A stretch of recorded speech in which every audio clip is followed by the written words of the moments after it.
Philippe, bonjour à toutes, bonjour à tous. Merci beaucoup d'être avec nous ce matin, d'avoir répondu présent à notre invitation. Je m'appelle Clément Fage, je suis journaliste et j'ai le plaisir donc d'être avec vous. J'espère que vous allez bien. J'espère surtout que vous êtes en forme, puisqu'on va brûler des calories ce matin tous ensemble en parlant de sport et de compétition sportive. Alors bon, je suis pas le plus grand sportif de la salle, je pense, et surtout de tout le stade. Il y en a aussi qui sont en train de s'entraîner sur le terrain. Mais je suis un consommateur assidu de sport, on va dire. Et je suis sûr que, comme vous, j'ai eu l'occasion de vibrer dimanche soir. Malheureusement, ça n'a pas été couronné de succès, mais en tout cas, voilà, c'était un match intense, ce France-Afrique du Sud. On espère bien sûr que les Français auront l'occasion aussi de nous faire vibrer à nouveau, de nous donner des émotions fortes et cette fois d'avoir un peu plus de bonheur, de réussite lors des Jeux Olympiques et Paralympiques de l'été 2024. En attendant, bon, ça ne va pas nous occuper non plus ça ne nous occuper qu'une matinée, mais je vous propose de réfléchir tous ensemble à voilà, ces sujets, sport et compétition sportive. Comment ces événements qui sont fédérateurs, qui sont conviviaux, occupent une place quand même assez centrale dans notre vie quotidienne et donc du coup dans nos plans marketing mais aussi nos plans d'activation commerciale. Voilà, prenez-le un petit peu comme un entraînement avant ces échéances. Vous aurez l'occasion de voir aussi donc un entraînement du Stade français, puisque quand il y aura entre deux pauses, vous pourrez prendre l'air si vous voulez. Faites attention peut-être à respecter la confidentialité du Stade français, à prendre de photos, de vidéos, partager ensuite sur les réseaux sociaux. Mais voilà, vous pourrez admirer leur entraînement. En ce qui concerne le nôtre, donc le programme, on va commencer avec une première table ronde dédiée aux enjeux de branding. Voilà, quel impact sur l'image et la notoriété d'une marque de s'associer avec une compétition ou un événement sportif. On va enchaîner ensuite en se demandant comment on peut transformer l'essai, notamment en rayon, pour aller bien accroître ses ventes en activant justement ces partenariats directement en rayon. Et enfin, on va terminer avec une dernière conférence. On va prendre un petit peu de hauteur et se questionner sur le futur du sport et quelles sont les nouvelles opportunités qui se présenteront pour les marques. Avant de commencer, je vous présente aussi bien sûr le panel de champions que nous avons réunis ce matin pour intervenir. Donc Justine Dumont, Adrien Bailleul et Brice Mouret qui interviendront sur la première conférence. Anne-Christelle Simon, Frédéric Juvin et Hélène Prigent-Caroubi sur la seconde et François Bélanger sur la dernière. Avant de commencer, donc, rentrer dans le vif du sujet, Christophe, c'est à vous, donc, notre partenaire Strada, l'agence Strada Marketing sur cet événement, qui fête ses 20 ans. Bon anniversaire. Pourquoi est-ce que vous avez voulu, du coup, nous rassembler ce matin? Ce qui nous paraissait intéressant qu'une agence de marketing opérationnel prenne la parole sur les événements sportifs. Il y en a actuellement, il va y en avoir des grands en 2024 et pour nous c'était important de faire le point entre ce que pouvaient faire les marques et ces événements et quels étaient les intérêts pour les marques à ce sujet-là. Et d'autre part, c'est toujours aussi très agréable de réunir nos clients, nos amis et les gens avec qui on travaille régulièrement pour faire ce genre de dispositif. Et en tant qu'agence, il est important aussi d'être en amont de ces événements pour pouvoir essayer de mieux les analyser et de mieux comprendre ce qu'on peut faire avec les marques. Merci beaucoup Christophe Ravier, président de l'agence Strada Marketing. J'invite tout de suite notre premier panel à me rejoindre, nos premiers intervenants. Venez prendre place à mes côtés.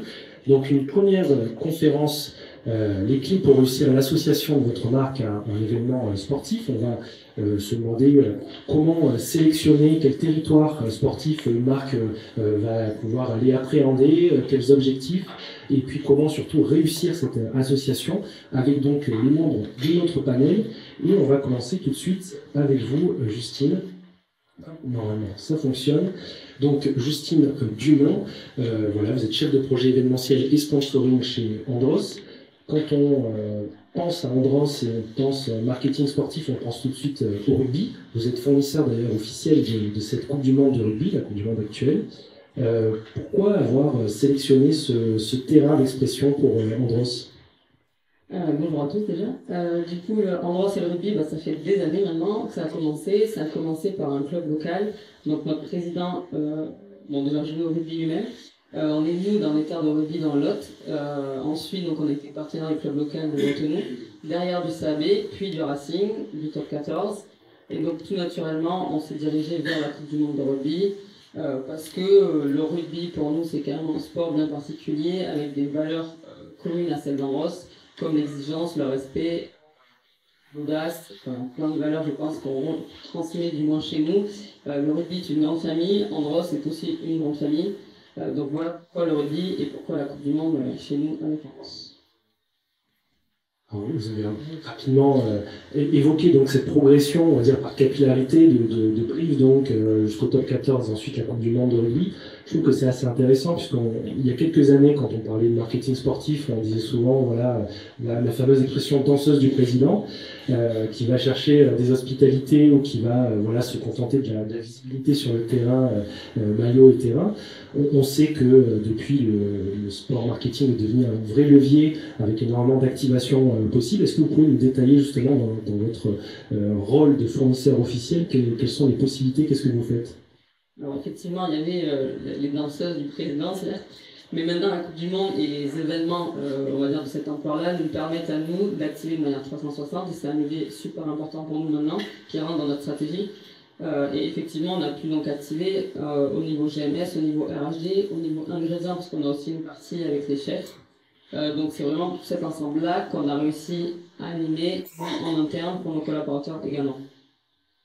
Je crois que vous avez quelques slides voilà, qui vont vous permettre d'appuyer votre propos. Donc là, c'est le film de Marc Andros qui a été fait juste avant la Coupe du Monde de rugby, donc qui met en avant une partie du foot, mais notamment le rugby, et donc en disant que finalement, même si on n'aime pas le rugby, nos produits sont aussi faits pour tout le monde. Donc la thématique rugby a été choisie par rapport à la Coupe du Monde qui allait arriver bien sûr, et ce spot a été repris, peut-être que vous l'avez vu d'ailleurs, j'espère, lors du match d'ouverture de la Coupe du Monde de rugby. On a été présent entre la fin des hymnes et le coup d'envoi du match. Il a été prolongé, donc c'est ce spot-là, où on a rajouté en plus la nouvelle marque Binuts, qui est lancée par Andros. Donc on a profité du coup d'envoi pour lancer la communication de la nouvelle marque Andros Binuts. Donc là, c'est la pâte à tartiner cacao. Donc voilà, ce spot. Vous l'avez vu. Et alors, voilà, parfait, le timing est respecté. Et ensuite, quelques illustrations aussi de la façon dont vous avez activé en rayon pour qu'on puisse se rendre compte. Et on aura l'occasion de revenir sur ce sujet, bien sûr, sur la deuxième table ronde. Mais donc, on a activé au niveau donc, retail et food service. On a modifié et perfumé plus de 200 packs dans toutes nos catégories de produits en magasin. On a créé 2 boissons spécifiques, le petit jaune et la frégria, exprès pour la Coupe du Monde de rugby. Derrière, on a poussé par un jeu concours, donc avec un relais on pack en magasin également, qui a très bien marché, avec donc forcément des goodies, une collection de goodies qui a été créée sur notre charte graphique Coupe du Monde de rugby. Donc là, vous pouvez voir à peu près en magasin ce que ça représente. Donc ça, c'est toutes les animations, PLV, théâtralisation qui ont été posées, qui sont en train d'être mises encore en magasin. Le plus gros a été fait. Donc on est présent dans l'ensemble des magasins, avec environ 500 théâtralisations posées et plus de 2000 activations dans les magasins. Donc côté food service, eux, ils ont voulu activer plus le parcours du supporter, donc être présent où les supporters arrivaient, donc que ce soit en gare, train, métro, en hôtellerie avec le petit déjeuner du champion, dans les restos universitaires, dans les tabacs, dans les stations-service et après en snacking, dans les boulangeries, etc. Ciblés notamment sur les villes où les matchs étaient présents. Et donc pour nous c'était aussi important en interne, comme vous le savez, en Andros on est aussi dans le monde, on a des filiales un peu partout dans le monde. Ces filiales, on a du mal à les rassembler toutes forcément parce que au fur et à mesure ça commence à être gros. Donc ce partenariat nous a permis et on a créé une plateforme de pronostic pour l'ensemble de nos collaborateurs monde. Donc là, ils s'amusent encore aujourd'hui. Bon, malheureusement, la France a perdu certes, mais ils sont encore en train et ils combattent tous les jours les uns envers les autres pour essayer de gagner et gagner le lot à la fin finale. Donc ça nous permet aussi de créer chez nous, avec nos collaborateurs, une certaine effervescence. Et après, ils ont eu aussi forcément accès à des achats de places prioritaires, à des ventes de goodies, à la diffusion du match d'ouverture, etc. Ça a été fait pour eux aussi. Donc on voit bien dans votre témoignage, Justine, voilà, qu'il y a énormément de possibilités pour activer un partenariat. En parlant de pronostic, je rebondis juste, je ne sais pas si vous avez tous eu l'occasion de pronostiquer, du coup, de parier pour le vainqueur de cette Coupe du Monde de rugby, mais sachez qu'il y aura un petit cadeau, je crois, de la part de Strada pour ceux qui auront le bon pronostic, donc je vous invite à y aller à la fin de l'événement. Mais on voit voilà, qu'il y a énormément de choses à faire, que ce soit en communication interne, que ce soit en activation point de vente. C'est vraiment quelque chose qu'on va aller activer à 360 degrés. On va avoir l'occasion de revenir là-dessus avec vous, Adrien Bayeux. Vous êtes brand service et activation directeur chez Sportify, donc une agence de marketing sportif. Et peut-être vous avez l'habitude, vous, d'accompagner des entreprises qui veulent s'associer justement au sport. Quels sont les conseils que vous pouvez donner au moment de choisir quel terrain on va aller appréhender, quel sport choisir, quel partenaire spécifique? Effectivement, on a l'habitude de faire ça à l'agence. Bonjour à toutes et à tous. Ravi d'être avec vous ce matin. Avant de répondre à cette question, il y a un point qui est essentiel en préambule de cette réflexion. C'est qu'un partenariat, en fait, c'est un dispositif publicitaire un peu différent des autres. Un partenariat, c'est une association entre deux parties. Alors, ces deux parties, elles sont pas obligées de se ressembler, mais elles sont au moins obligées de regarder dans la même direction.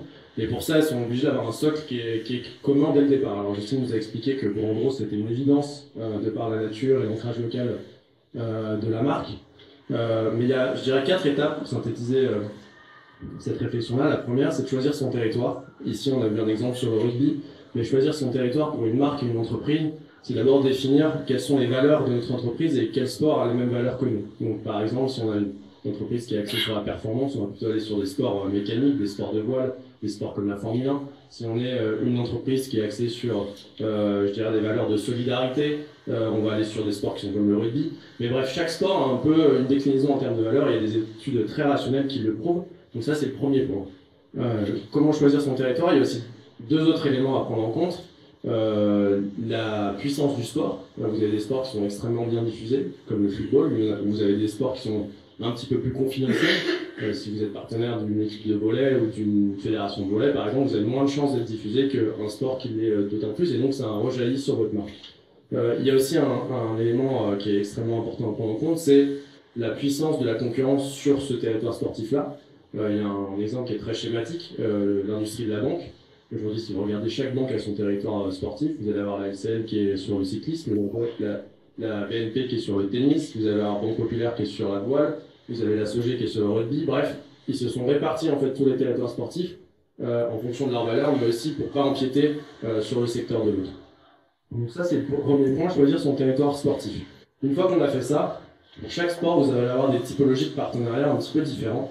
Vous allez pouvoir être partenaire d'une fédération, ce qui va vous donner la possibilité de vous adresser à tous les pratiquants de ce sport, tous les licenciés, avoir une emprise nationale sur le sport. Vous allez pouvoir être partenaire d'un club, et donc là vous allez vous associer à la passion de ce club-là avec un ancrage local très fort. Vous allez pouvoir être partenaire d'une enceinte potentiellement, donc là vous allez pouvoir raconter quelque chose d'autre, puisqu'une enceinte accueille pas uniquement du sport, mais des événements qui peuvent être de la musique, des spectacles, et donc vous allez toucher des cibles qui sont un petit peu différentes.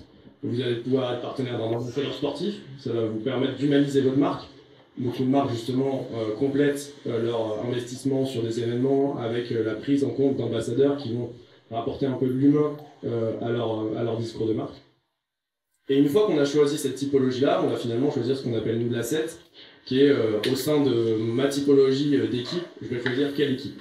Et ça va dépendre de la cible que vous avez. Vous avez des équipes qui sont plus ou moins axées sur des CSP+, des genres, des ancrages territoriaux. Vous avez des équipes qui ont aussi des thématiques d'engagement qui sont différentes. Aujourd'hui, dans le rugby, dans le foot, vous avez des équipes qui sont extrêmement engagées sur la transition énergétique, sur la parité homme-femme.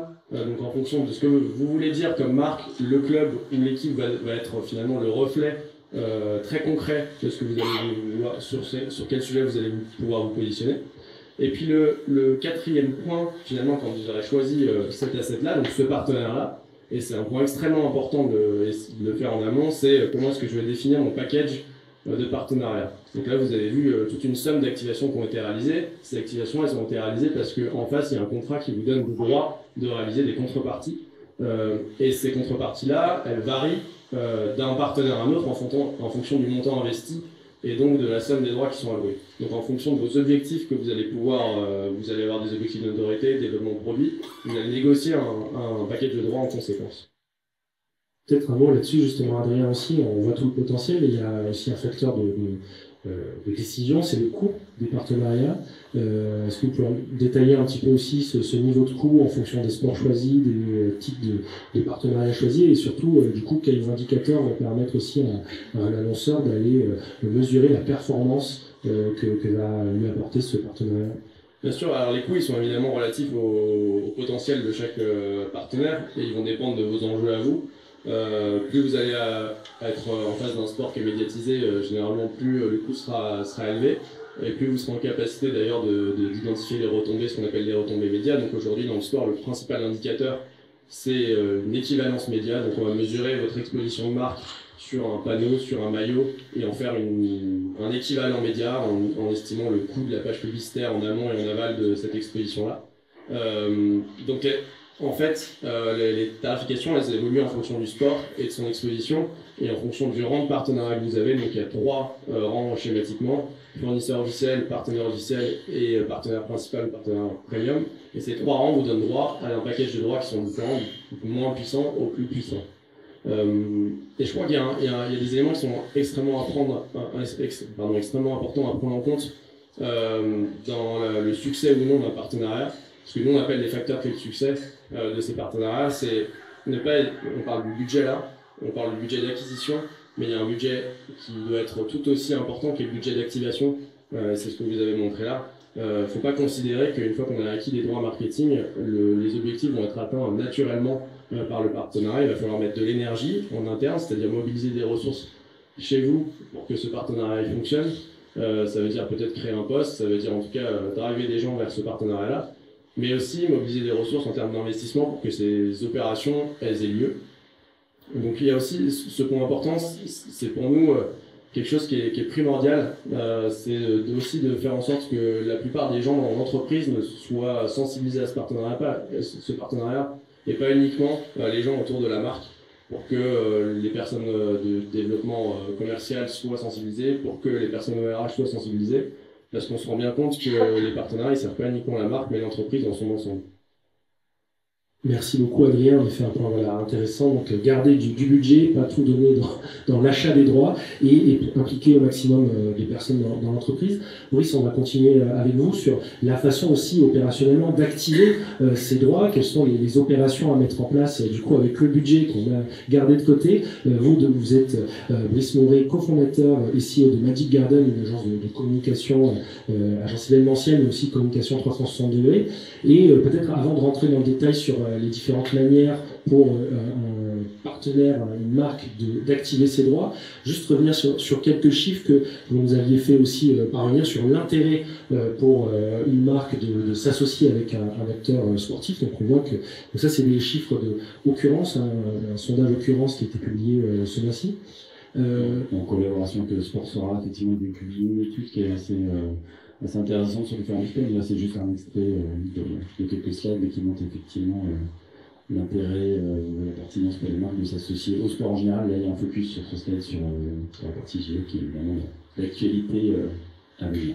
Bon, on reviendra malheureusement sans spoiler, ça va être difficile peut-être là de nouer un partenariat officiel à l'heure actuelle, mais on aura l'occasion de revenir aussi sur les modalités d'association à ce type d'événement.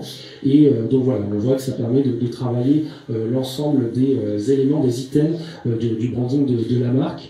Que ce soit la notoriété aussi, surtout l'attachement qu'on va aller porter à ces marques. Pour revenir du coup sur la façon d'activer ces droits, vous avez quelques exemples à nous livrer issus des collaborations de Magic Garden et qui sont aussi très actuels donc sur cette Coupe du Monde de rugby.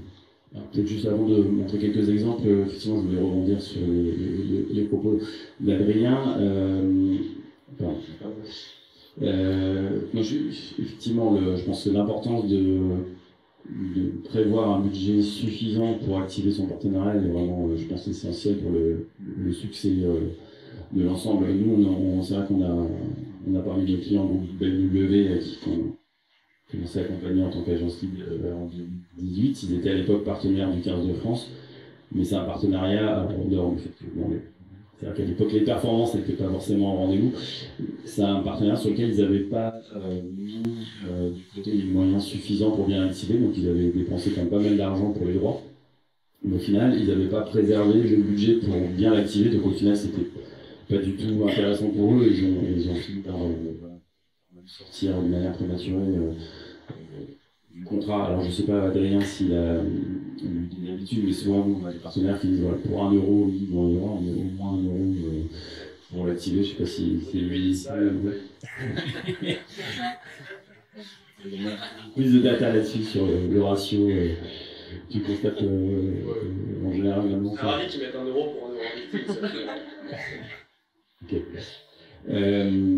Oui, donc après, lorsqu'on a dit ça, en dehors des moyens, c'est effectivement savoir, selon le partenariat, quelles sont les cibles et qu'est-ce qu'on souhaite faire en fait ces cibles. C'est vrai qu'on a, on voit tous des sujets à la fois de com externe mais aussi de com interne. C'est vrai que c'est aussi un volet important pour un certain nombre de marques d'embarquer les collaborateurs sur le partenariat sportif. D'ailleurs, dans l'étude qui a été faite aussi Sport Sera, il y a aussi des études qui sont faites sur ces aspects d'interne, sur comment les collaborateurs voient ces partenariats et comment ils les soutiennent.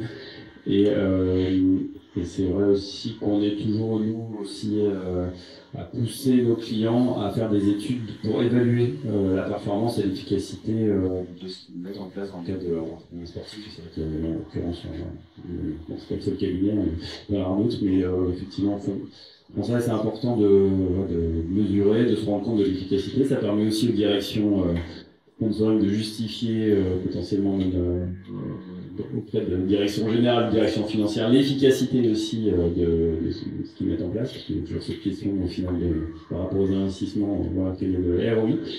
Et donc ça peut être des ROI externes, mais aussi internes. Pour partir sur des exemples, effectivement on est en pleine actualité rugby, donc c'est pour ça que j'ai quelques exemples. SNCF, donc c'est aussi donc un client qu'on accompagne depuis quelques années. C'est un client très investi sur le rugby et avec c'est aussi un président qui a pratiqué le rugby aussi dans sa jeunesse, donc il connaît bien le sujet. Mais c'est vrai que c'est là aussi SNCF, ils ont développé tout un dispositif pour l'externe, mais aussi très important pour l'interne. Actuellement, ils ont 15 000 cheminots qui ont été conviés sur les différents matchs de la Coupe du Monde en ce moment. Et donc ça, c'est un exemple de dispositif qu'on a fait en amont avec un certain nombre de marques partenaires de la Coupe du Monde. Il y avait un dispositif, une tournée en amont dans toute la France. Et notamment à Saint-Denis, il y avait un village rugby. Donc ça, je fais les images qu'on nous avait sélectionnées. Qui illustre. Ça c'est une médaille, donc celle-ci elle était sur Paris d'hôtel de ville. Et donc là c'est un exemple assez classique que Adrien en parlait tout à l'heure, où vous allez avoir un dispositif sur un événement sportif avec une visibilité de différents partenaires qui vont disposer d'un espace pour donc mettre en avant, communiquer auprès de leur public. Donc là nous on était aussi sur des thématiques RSE, qui sont des thématiques qui sont aussi plus importantes qu'avant dans le cadre des partenariats sportifs. Également, c'est aussi effectivement l'association en sport permet aussi sur ces sujets RSE des prises de parole des marques. C'était moins le cas dans le passé, c'est de plus en plus le cas aujourd'hui. C'est aussi intéressant à ce niveau-là. Et un autre exemple aussi avec la Société Générale, il me semble, mais cette fois sur une précédente édition, en tout cas ça doit être un exemple qui date de 2015, c'est ça? Alors, la Société Générale, nous on les accompagne sur le rugby depuis 2005-2006. Ça a commencé notamment par la dernière Coupe du Monde en France, qui était donc en 2007, là, ça remonte un petit peu maintenant. Alors, c'est vrai que la Société Générale, je trouve que c'est une bonne... ils ont, dans le domaine du rugby, quand même... ils se sont impliqués depuis longtemps à différents niveaux. C'est vraiment une stratégie qui a été construite dans le temps. Ça aussi, je pense, c'est important de souligner, d'avoir une stratégie dans la durée, dans le temps.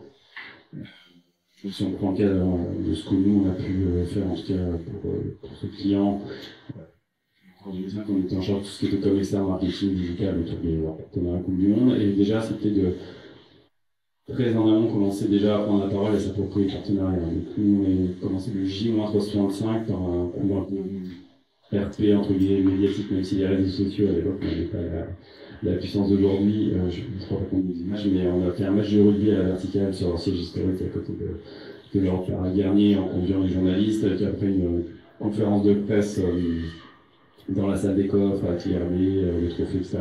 Et pour lancer en même temps la plateforme digitale, apparemment du rugby.com. Et après, il y a vraiment eu un programme pendant 1 an sur différentes cibles. Parce qu'encore une fois, le rugby passionne certaines personnes, mais c'est pas forcément un sport qui concerne tout le monde. Donc c'était à un moment donné de se dire, voilà, on va cibler les jeunes, on va cibler les femmes, on va aller aussi dans certaines régions. On va impliquer, pareil, les agences, en faisant des équipes dans les agences, en faisant des microphones, des agences, enfin, tout un dispositif. Leur siège à la Défense, on avait aligné les tours en poteau de rugby, les trophées qui changeaient régulièrement. Voilà. Donc c'est vraiment avoir un programme pendant 1 an sur différentes cibles, et après évidemment. Je crois que vous aviez aussi une vidéo, peut-être, qui va vous permettre de relancer la machine. Voilà, qui était la vidéo de Société Générale. Vous pouvez la lancer, continuer à parler si vous avez. Ouais, ça c'était un autre exemple, toujours sur le rugby, si c'était déjà, mais un peu une autre Coupe du Monde que si c'est l'exemple de 2015. Donc là, c'était aussi un roadshow dans toute la France. Ce qui était aussi intéressant, c'est qu'on avait 2 jours, on avait un J1, un J2. Un J1 qui était B2B, où on allait rencontrer les entreprises, etc. Et un J2 plus grand public, donc voilà, c'est 25 villes, 2 jours d'animation, avec voilà, là encore une fois, on va réfléchir à plusieurs cibles, comment on optimise notre action de communication.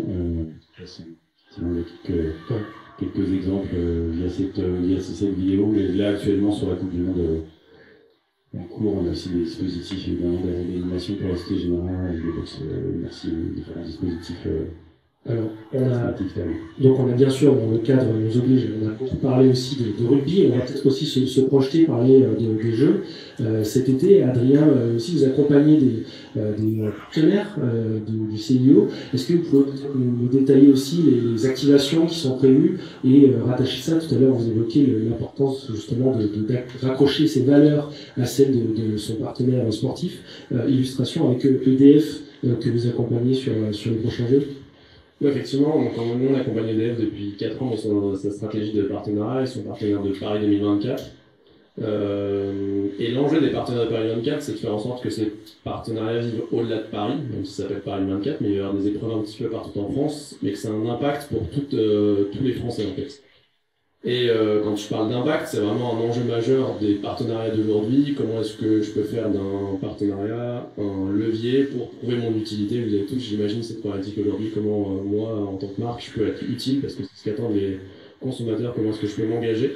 Et donc avec EDF, on a créé un programme qui s'appelle Enjeux d'avenir, qui vise à relever 3 défis qui sont chers à la marque, qui sont historiques pour la marque. Le premier, c'est sensibiliser au changement du regard sur le handicap.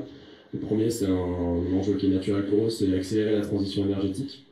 Et le troisième, qui est un enjeu aussi extrêmement important pour eux et qui est lié à leur métier, c'est développer l'apprentissage de la nage. Parce que l'EDF est très présent dans les piscines françaises. Et parce qu'il faut le savoir, un enfant sur 2 à Marseille, par exemple, ne sait pas nager en arrivant en classe de 6e. Et c'est un enjeu évidemment de sécurité, mais c'est aussi un enjeu d'un impact sociétal très fort, parce que ces enfants-là, ils peuvent pas partir en vacances avec d'autres, ou alors ils sont un petit peu montrés du doigt. Donc pour ces 3 défis-là, on a créé des opérations qui sont toujours liées au sport, parce que c'est le sport pour nous, c'est le moteur du changement.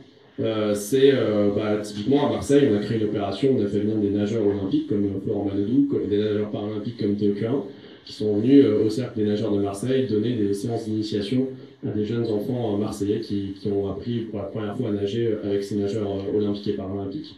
On a créé avec, et ça peut vous donner des idées, on a créé avec Centrale Supélec, donc école d'ingénieurs dont EDF est partenaire, un hackathon qui demandait aux étudiants de travailler sur des problématiques pour vulgariser la classification paralympique, parce que l'enjeu des paralympiques, c'est que les gens comprennent la performance, comprennent que un nageur à qui il manque un bras peut être dans la même piscine qu'un nageur à qui il manque une jambe, et qu'en fait ça a du sens de les mettre côte à côte et que leur performance elle est au moins à la hauteur des athlètes valides. Mais pour ça il faut comprendre pourquoi ces 2 athlètes sont dans la même piscine. Et c'est extrêmement complexe Et donc pour décomplexifier tout ça, on a demandé à des étudiants ingénieurs de trouver une solution. Donc ils ont réfléchi là-dessus et il y a eu une équipe vainqueur qui a créé ce qu'on a appelé un paralympique, et en fait on a toujours qui est qui, deviner qui a une moustache, qui a ce genre de truc. Et donc là l'idée c'est sur la partie handicap, c'est donner des handicaps et donner dans quelle classification en fait cette personne en situation de handicap pourrait être. Et le troisième point sur la transition énergétique, c'est un enjeu qui gère aujourd'hui de manière tout à fait naturelle chez EDF. Mais l'enjeu majeur, c'est de sensibiliser les pratiquants et faire en sorte de changer la façon dont est consommé le sport. Et aujourd'hui, le principal problème, alors c'est le transport, mais EDF n'a pas trop la main là-dessus, mais c'est l'alimentation des stades en énergie électrique. Donc il y a beaucoup de kérosène en fait dans les alimentations, parce qu'on a besoin d'avoir des solutions en cas de panne électrique. Et donc EDF a changé un peu tout ce modèle-là et a raccordé grâce à Enedis tous les endroits qui sont liés à la pratique du sport. Donc il va y avoir un héritage. Et je crois juste pour conclure là-dessus, l'enjeu numéro 1 aujourd'hui dans les questions qui sont adressées pour les marques dans les partenariats, c'est quel héritage je vais laisser pour un, pas paraître opportuniste dans mon investissement sportif, et deux, réellement avoir un impact, puisque de plus en plus ces questions elles sont adressées au cœur même de l'entreprise et pas uniquement au sein des directions marketing. Donc le sport n'est plus uniquement un levier publicitaire, mais vraiment un levier d'engagement de vos consommateurs qui recherchent chez vous, au-delà même d'une relation transactionnelle, une relation de client à l'entreprise. Merci beaucoup Adrien pour ce message et pour ces exemples. On termine ce tour de table avec vous, Justine. Alors vous n'êtes pas partenaire officiellement du CIO et des Jeux, mais vous avez quand même toutes les chances de briller pendant l'été prochain, puisque vous vous associez aussi avec des athlètes. On a eu l'occasion d'évoquer ces possibilités-là. Est-ce que vous pouvez nous en dire plus sur cette team d'athlètes et comment notamment ça vous permet aussi de mettre en scène Androsport, qui est au cœur aussi de stratégie d'innovation? Donc effectivement, malheureusement, on n'est pas partenaire des JO. La Coupe du Monde nous suffisait pour l'instant. Mais oui, tout à fait, on a lancé notre nouvelle gamme Androsport qui a été lancée grâce, on va dire, à la Coupe du Monde, au moment de la Coupe du Monde. Donc Androsport, ce sont des produits pour les sportifs avant, pendant, après effort. Et donc ces produits-là, on va essayer de les mettre en avant. Donc ça y est, c'est lancé, c'est dans le magasin, c'est en train d'arriver. Donc tout d'abord, on a été partenaire quand même de personnes au niveau marque globale Androsport, mais aussi les autres marques Andros, avec Damien Penaud pour la Coupe du Monde et Renaud Lavillenie, parce que ça fait des années maintenant qu'on est partenaire de Renaud Lavillenie avec le All-Star Perche notamment qui l'organise. Et donc il est venu compléter en plus de ces deux gros partenariats-là l'équipe d'athlètes, donc plutôt des jeunes athlètes qu'on essaie d'accompagner. Et qu'on espère, effectivement, certains sont sélectionnés pour les JO, d'autres ne savent pas encore, certains ne le seront pas. Mais on espère en tout cas, oui, forcément, que s'ils pouvaient faire des bons résultats aux JO, nous, ça peut nous aider derrière sur notre communication, c'est sûr.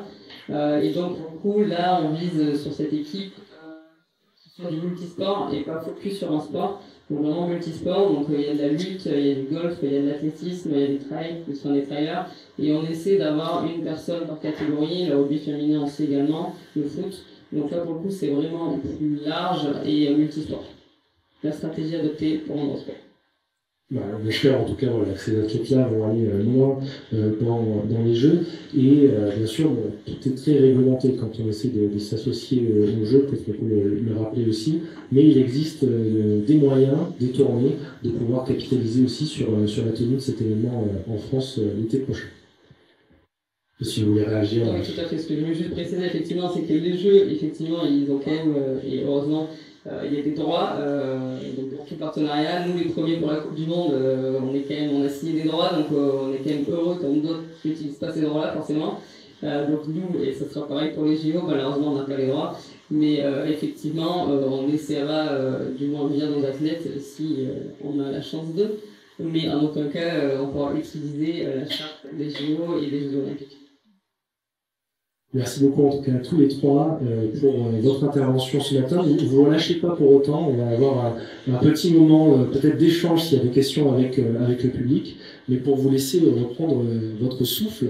Et avant de prendre donc les questions, je me tourne vers Zélie Albert, directrice pôle stratégique et créatif chez l'agence Strada, notre partenaire. Zélie, peut-être une réaction, quelle est votre vision sur tout ce qui a été évoqué sur cette première table ronde? Dans un camp Je vous donne ma place si vous voulez, comme ça je pourrais naviguer s'il y a des questions. Parfait. Bonjour à tous. Merci beaucoup pour votre intervention. Je ne vais pas redire ce que vous avez évoqué parce que c'était super intéressant et on est très en phase. Nous, chez Strada, c'est des sujets qui nous animent beaucoup. On adore le sport, on est ultra challenger et surtout, on a envie de vous emmener vers la réussite.